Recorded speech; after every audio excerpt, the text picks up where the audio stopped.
My name is Brielle Hart. I'm 31 years old, and for a long time, I believed I had built a life that couldn't be quietly taken from me. I ran a home renovation business in Colorado. Not glamorous, not flashy, just steady, honest work. Early mornings, long days, calloused hands, and clean books. The kind of business where your reputation matters more than your logo. I owned my tools. I paid my crews on time. I liked knowing exactly where every dollar went. And for 5 years, I believed I had a solid marriage with Evan Hart, my husband. He was 32, charismatic in the way people often mistake for reliability. Before the pandemic, he worked in commercial real estate finance. When everything shut down, his job disappeared almost overnight. I told myself that was no one's fault. Marriages are supposed to absorb shock. You lean in, you adapt. At least that's what I believed back then. What I didn't understand yet was that collapse doesn't always arrive loudly.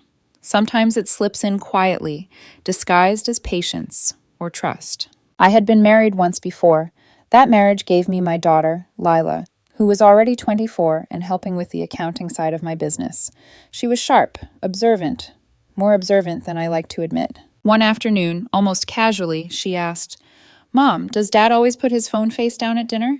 I laughed it off. "He's probably just scrolling," I said, "but habits don't change without reasons." Evan had been unemployed for months when he joined what he called a professional networking group. They met at upscale wine bars, 3 nights a week. He framed it as strategy, connections, visibility, staying relevant in a stalled industry. At first, I supported it. I asked about the people he met, the firms, the opportunities. Over time, his answers thinned. Same crowd. Nothing concrete yet, just conversations. Then his phone started living face down on every surface. He took calls outside. Texts arrived late at night. When I asked who they were from, he shrugged. Industry people. That phrase started doing a lot of work in our marriage. Money conversations shifted next. We weren't struggling. But Evan started talking like my income was a shared safety net he had access to without contribution. He commented on expenses, suggested I raise my rates, asked why I hadn't expanded faster, hired more crews, taken on risk. Meanwhile, he hadn't brought in income in almost a year. One evening, after a long day on a remodel site, I found him unusually dressed, pressed shirt, cologne, hair styled. "Where are you going?" I asked. "Just running out," he said. No destination, no timeline. He was gone for hours. I stood in the kitchen later, unloading the dishwasher, replaying that moment. The feeling in my chest wasn't jealousy. It wasn't fear. It was that old, quiet alertness, like something real had started stepping around the truth. I had felt it before, back in my first marriage, the moment when reality stops answering direct questions. Lila noticed too. During an office visit, she paused while reconciling accounts and looked at me carefully. "Mom," she asked, "did you move the emergency fund?" "I didn't," I said. "Oh," she replied slowly. "Then someone's been checking it." That night, after Evan fell asleep, I logged into our joint accounts. No withdrawals, no transfers. Just repeated access. Late hours, over and over. Like someone studying a map. Still, I didn't confront him. Part of me wanted proof. Part of me wanted time. And a quieter part, one I didn't want to acknowledge, wanted an exit that didn't involve a fight. I didn't know yet that 6 months later, Evan would sit at our kitchen table and tell me he was keeping the house, the car, and half my business. I didn't know yet that he would say it like a conclusion he'd already rehearsed. What I did know, standing alone in that kitchen, was this. Something in my marriage had already decided to leave. And when the moment finally came, I would be ready. If someone had asked me back then, when my marriage started to fail, I wouldn't have had an answer. Not a clean one, anyway. There was no explosion, no screaming match that split things down the middle. It was quieter than that. It was Evan's job disappearing and never really being replaced, except by explanations. Temporary ones. Optimistic ones. Promises that always landed just far enough in the future that I couldn't hold them accountable. At first, I didn't mind carrying more of the weight. That's what marriage is, I told myself. One person stumbles, the other steadies them. You don't keep score. But scorekeeping has a way of happening anyway. Evan started talking about rebuilding momentum, about how real opportunities didn't come from resumes anymore, but from presence, from being seen, from staying visible in the right circles. That was how he justified the wine bars.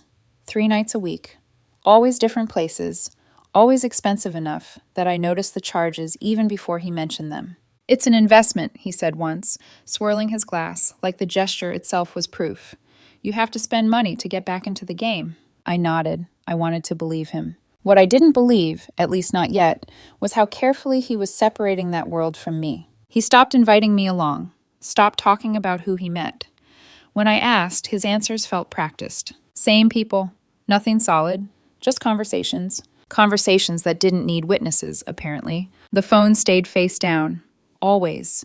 On the table, on the counter, even on the nightstand between us.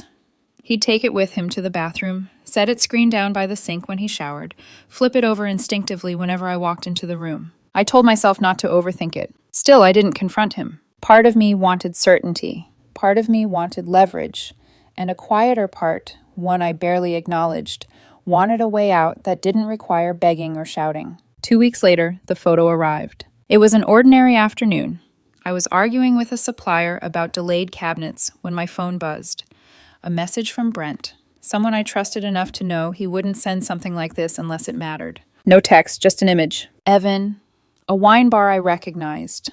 Low lighting, marble table, his hand resting casually on a woman's arm. She wasn't dressed like someone networking. She was dressed like someone being chosen. I didn't cry. I didn't gasp. Everything inside me went very still. I finished the conversation at the counter, walked to my truck, and sat there with the engine off, staring at the steering wheel while the world kept moving around me. I didn't go home right away. Instead, I drove somewhere quiet and made the call that would change the course of everything. My mother answered on the second ring. I told her what I'd seen, what I'd felt, what I was afraid of saying out loud. She listened without interrupting. Then she said calmly, "If your husband is planning to leave, Brielle, then he's already stopped being your partner, and partners don't get the benefit of blind trust."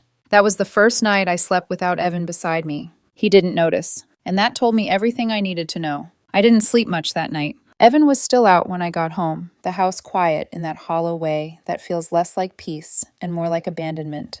I sat at the kitchen table with my laptop closed, phone face down, just breathing, not crying, not spiraling, thinking. By the time Evan came in, close to midnight, I was already in bed pretending to sleep. He moved carefully, like someone who didn't want to be noticed. That, more than anything, confirmed what I already knew. The next morning after he left, no explanation, no kiss, just a vague, "I'll be out most of the day." I called my mother again. She didn't ask how I was feeling. She asked, "Do you want to survive this, or do you want to be fair?" The question startled me. "I don't want to hurt him," I said automatically. "I didn't ask that," she replied. "I asked whether you want to survive." My mother had never been sentimental about money, or people, when it came down to it. She'd spent decades as a financial controller, watching companies implode because someone trusted the wrong person for too long. "Listen to me carefully," she said. "If he's cheating and planning his exit, he's also planning how to land, and he will land on you if you let him." I closed my eyes. "What do I do?" She exhaled once. "Steady, controlled.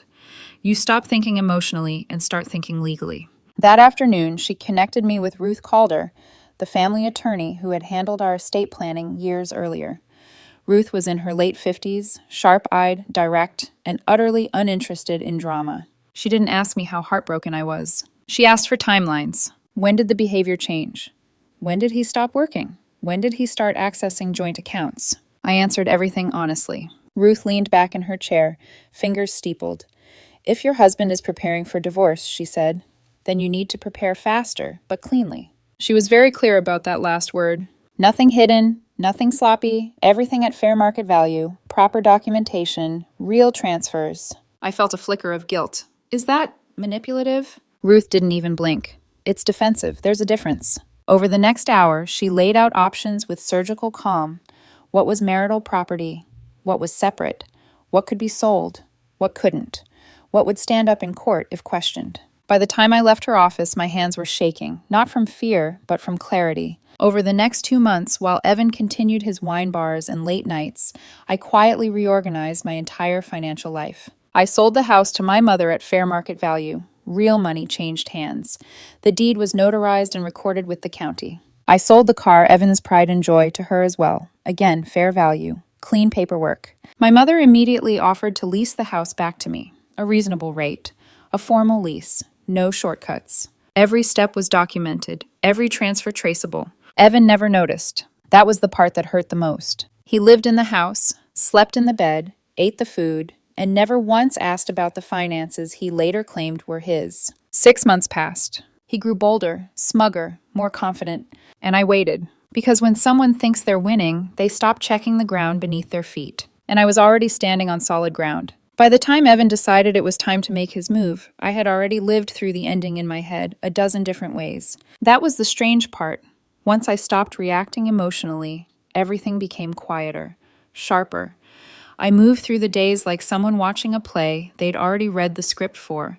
I laughed at the right moments, asked the right questions, played my role convincingly enough that even I almost believed it again. Evan, on the other hand, seemed energized. There was a lightness to him I hadn't seen in years. He hummed while getting dressed. He stopped complaining about money. He stopped pretending to look for work. It was as if some internal countdown had reached its final phase and he no longer felt the need to hide it. He started staying out later. Sometimes he wouldn't come home at all. When I asked where he had been, he smiled like I was adorable for worrying. "You know how it is," he said. "Talking turns into networking. Networking turns into drinks." I nodded. I didn't argue. I didn't accuse. I was done giving him emotional reactions he could use against me later. The only thing that still surprised me was how confident he was. He made comments that felt premature. Once, while I was reviewing invoices at the kitchen counter, he leaned against the doorway and said casually, "You know, when things shift, we'll have to rethink how we divide responsibilities." "Shift how?" I asked without looking up. He smiled. "You'll see." Another time he actually joked, about how complicated divorces were, about how people underestimated what they were entitled to, about how judges always saw through fake asset transfers. I remember watching him talk, thinking how strange it was to hear someone outline their own misunderstanding so confidently. The night he sent the text, I was ready. "We need to talk. Be home at 6. No emojis, no explanation. I left the job site early, showered, and changed into clean clothes. Nothing dramatic, nothing symbolic, just practical, the way you dress when you know you're about to walk into something permanent. When I pulled into the driveway, there was an unfamiliar car parked behind mine. I felt nothing. Inside, the house was too neat. The lights were brighter than usual, the table cleared, except for a single folder placed carefully at the center. Evan was sitting there. So was a woman I recognized from the photo, younger, polished, watching me with open curiosity. And beside her, a man in a suit I had never seen before. Evan didn't stand when I walked in. He smiled. "Brielle," he said, like he was greeting a client. "Thanks for coming home on time." I set my bag down slowly. The lawyer cleared his throat. "I represent Mr. Hart," he said. The woman crossed her legs, resting a manicured hand on Evan's arm like it belonged there. Evan folded his hands on the table and finally said the words he had clearly rehearsed. "I'm keeping the house," he said, "the car, and half your company." He paused, watching my face. "You can keep your tools." For a moment, no one spoke. Not because I was shocked, because I was processing how thoroughly he believed himself. I looked at the folder, the strangers at my table, the man I had once trusted with my life, and something in me went very still. "Keep it all," I said. Evan blinked. I picked up my jacket, turned, and walked out of the house without another word. I drove straight to Ruth's office. Behind me, Evan was probably celebrating. He had no idea the ground had already shifted. I didn't go back to the house that night. After leaving Ruth's office, I drove until the city thinned out and the roads turned quiet, pulled into a hotel parking lot, and sat in the car for a long time with the engine off. My hands were steady. That surprised me. I kept waiting for the delayed reaction, the shaking, the tears, the collapse. It didn't come. What came instead was exhaustion, the deep bone-level kind that follows clarity. Ruth had been calm when I walked in, as if she'd been expecting me. She didn't ask what happened. She slid a legal pad across the desk and said, "Tell me exactly what he said." I repeated the ultimatum word for word. She nodded once. "Good," she said. "That tells us a lot." "What?" I asked. "That he thinks he already owns things he doesn't," she replied. "And people who believe that tend to overreach." 3 days later, Evan served me with divorce papers. They were thick, aggressive, written like a declaration of war. He was demanding the house, the car, half my business, $4,000 a month in spousal support, and that I cover his legal fees. The audacity of it might have been funny if it hadn't been so deliberate. The papers sat on the kitchen counter when I finally went home. I stared at them for a long time before calling Lila to let her know what was happening. She didn't sound surprised. "I figured," she said quietly. "Do you want me to come by?" "No," I told her. "Not yet. I wanted one thing in this process to stay uncomplicated. Ruth filed our response 2 days later. She called me before sending it.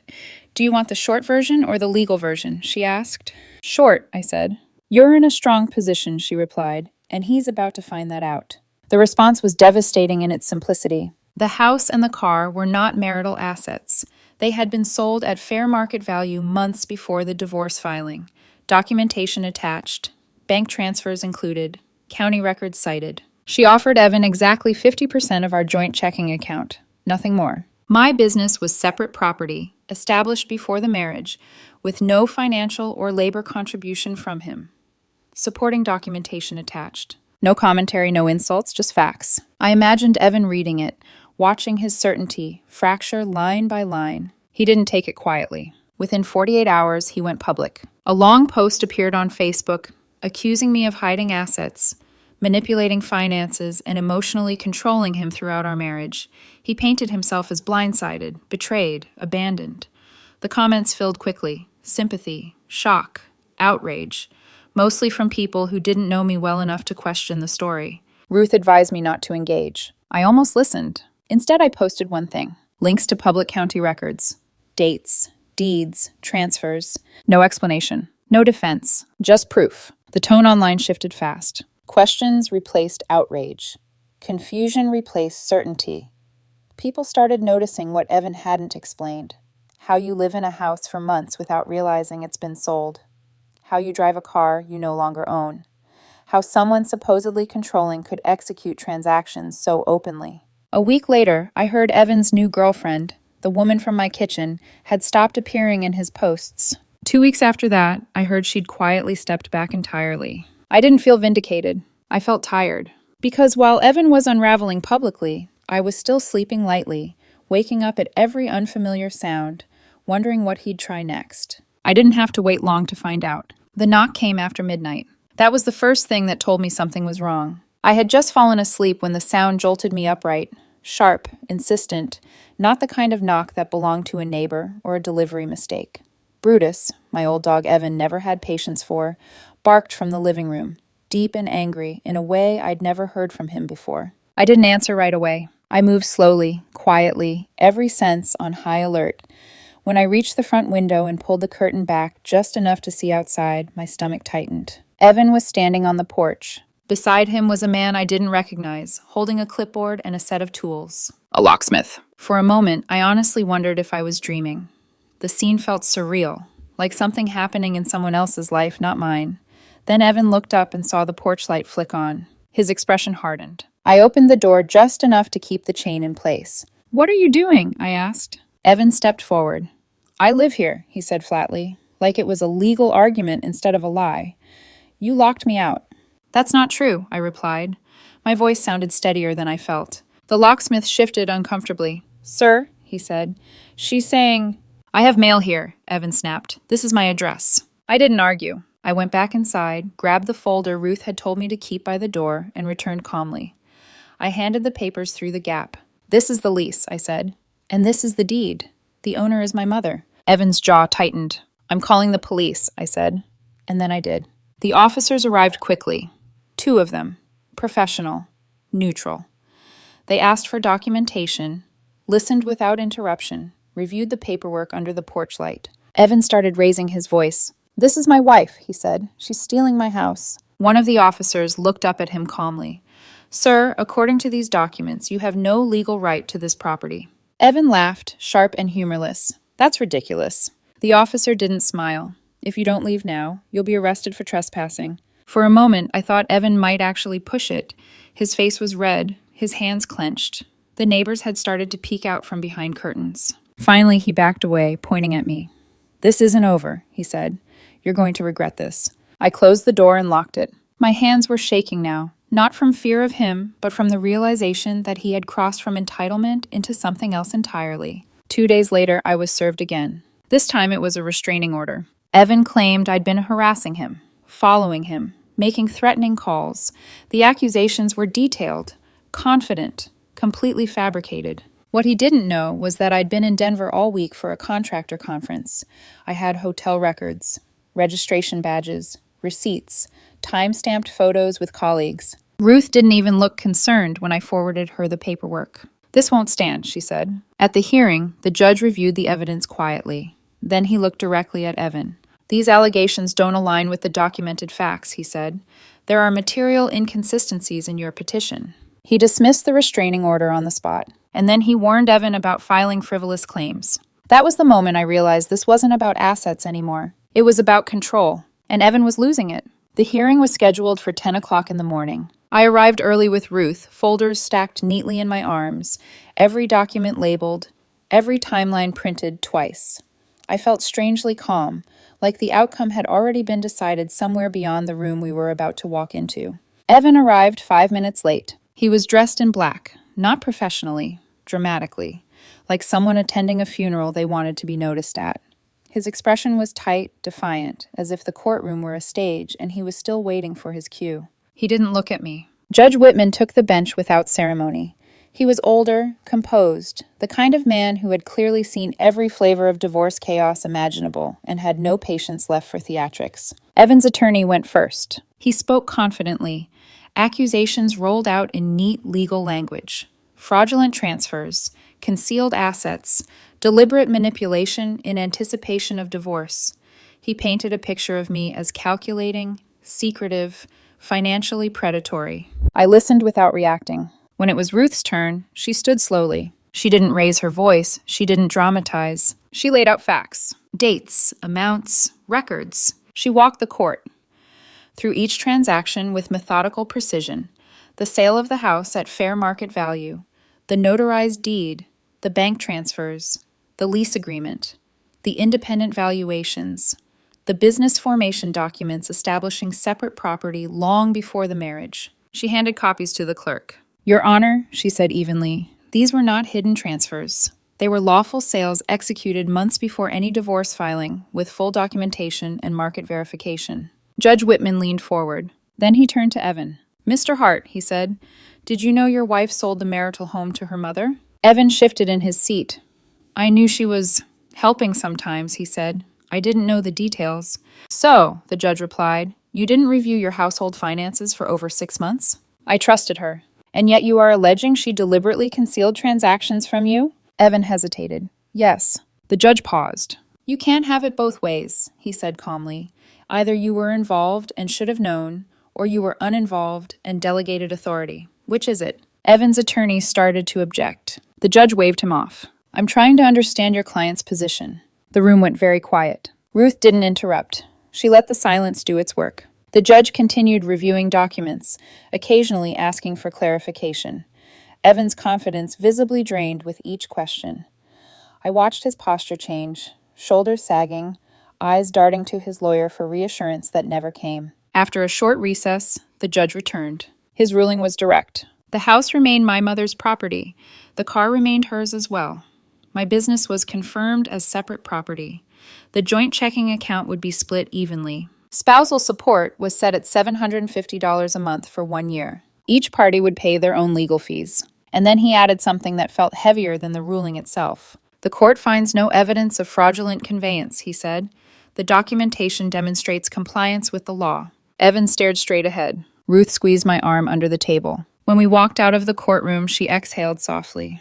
"I rarely see cases end this cleanly," she said. I didn't smile. I felt finished. But Evan wasn't. Not yet. I thought the ruling would end it.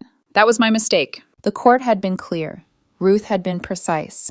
Evan had been publicly dismantled in a room where facts mattered more than volume. In my mind, there was nowhere left for him to go. But losing doesn't always stop people like Evan. Sometimes it just removes the mask. The first sign came 3 days after the hearing. I was at a job site when my phone started buzzing nonstop. Unknown number, then another, then another. I let them go to voicemail until curiosity finally got the better of me. The first message was Evan. His voice sounded different, tight, rushed, like he was talking through clenched teeth. "You think you won?" he said. "You think this is over?" The second message was worse. "You humiliated me," he continued. "You planned this. You set me up, and you're going to pay for it." I forwarded everything to Ruth without responding. She called me back immediately. "Do not engage," she said. "This is emotional fallout. Let him burn it out." But Evan didn't burn out. He escalated sideways. Mutual friends started reaching out, awkward and hesitant. People I hadn't spoken to in years suddenly wanted to check in. Someone asked if I was okay.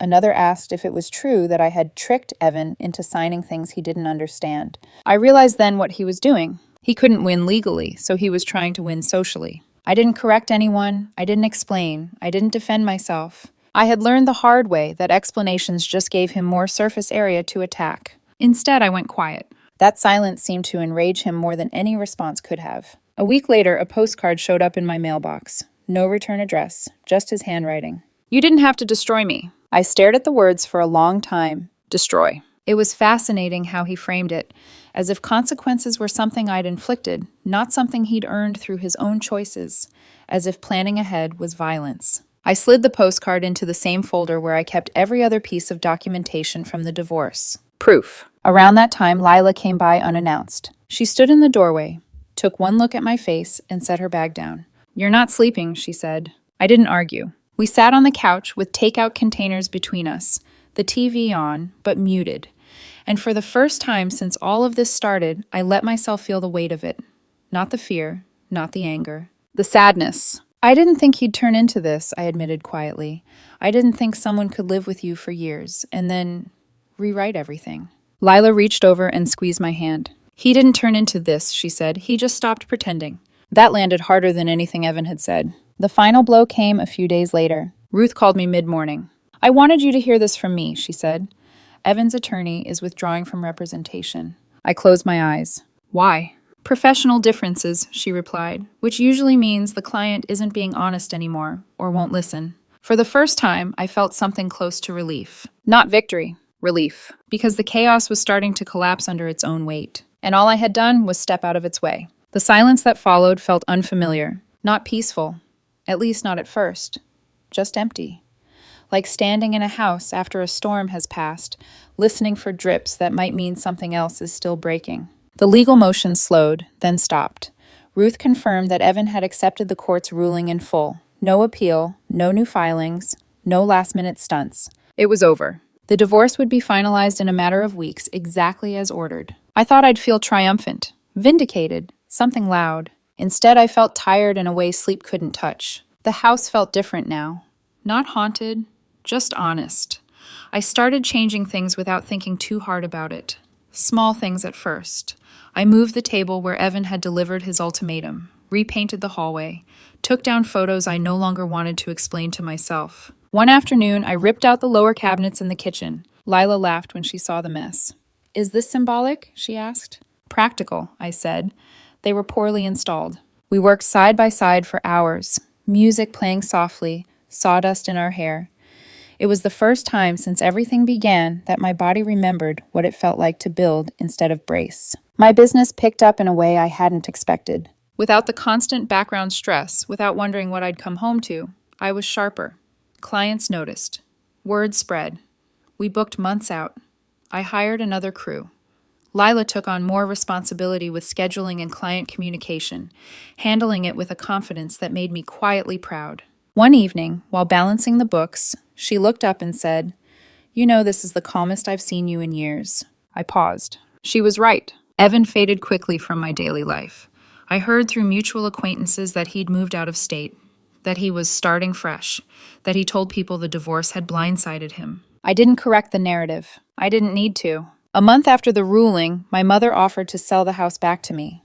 Same price she'd paid. No markup, no games. We did it cleanly, again. The irony wasn't lost on me that I ended up with more equity than I'd started with.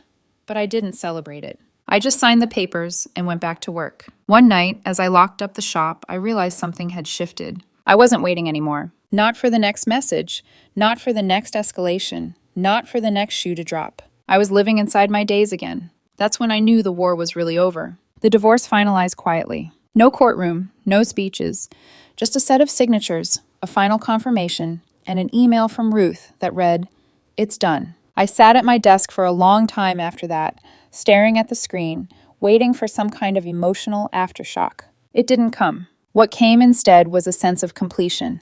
Not happiness, not triumph, just the absence of tension that had lived in my body for years without me realizing it. Evan moved out of state not long after the papers were signed. I heard he'd ended up in Arizona, renting a small apartment, trying to rebuild. A few months later, someone mentioned he'd tried to reconnect with the woman he'd been seeing during the divorce. It didn't go well. I didn't ask for details. My mother sold the house back to me at the same price she'd paid. No profit, no leverage, just quiet support. I moved back in officially, alone this time, and spent evenings remodeling the space at my own pace. I tore out the kitchen where Evan had delivered his ultimatum and rebuilt it from scratch. New cabinets, clean lines, a deck off the back where I could sit with coffee in the mornings and let the sun remind me that time keeps moving forward whether you're ready or not. Work was steady, better than steady. Without the weight of managing someone else's instability, I made decisions faster, trusted my instincts again. I turned down projects I didn't want, took on ones that excited me. For the first time in a long while, I enjoyed coming home at the end of the day. Lila came over often. Sometimes we worked, sometimes we didn't. One night, while we were watching a movie, she asked me a question I hadn't expected. Do you regret marrying him? I thought about it longer than I expected to. No, I said finally. I regret ignoring myself. That answer surprised us both. I started dating again, casually. Coffee, dinners, conversations that stayed light. I didn't talk about assets. I didn't talk about the divorce unless asked.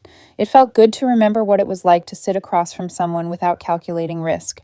A few weeks ago, a postcard arrived in the mail. No return address. You won. Hope it was worth it. I looked at it for maybe half a minute before slipping it into the drawer with the rest of the paperwork from that chapter of my life. I didn't win. I survived. There's a difference. Protecting yourself isn't cruelty. Planning ahead isn't manipulation. Sometimes, love means recognizing when someone is trying to hurt you and stepping out of their reach. These days, I wake up in my own house. I walk through rooms I rebuilt with my own hands. I go to work creating things that last. It's not flashy, but it's mine, and no one gets close enough to take it from me again.